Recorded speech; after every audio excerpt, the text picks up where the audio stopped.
አንድ ነገር ልንገራችሁ።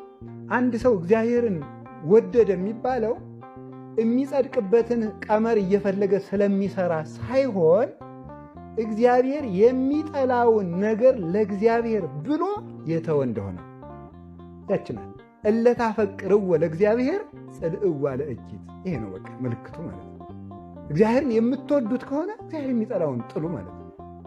እግዚአብሔር የሚጠላው አኮኑ ጸላይትከ ምንድነው ያለ ቅዱስ ዳዊት? ጸላይኩ ጠላትህን የምጠላ አይደለሁም ወይ? ጠላቶች ጠላቶቼ ናቸው ብሏል።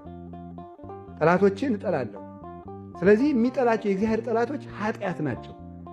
እግዚአብሔር አሁን የምንጸልይ ለምን ይመስላችኋል? የምንጸልይ አሁን እግዚአብሔርን ስለምንወደው ነው። ይሄን የሚያደርግ ሰው ካለን ይሸልመዋል።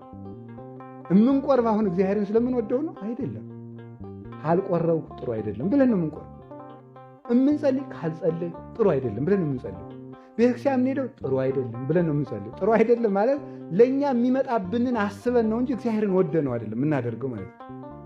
እግዚአብሔርን መውደድ ግን መገለጫው የመጀመሪያው ለእግዚአብሔር ብዬ እስኪ አንድ ነገር ልተው ነው። ሲያው እንግዲህ ዛሬ ከተወለድን 50 40 20 30 15 ዓመት ይሆነዋል ለዚህ ውስጥ ማለት ነው።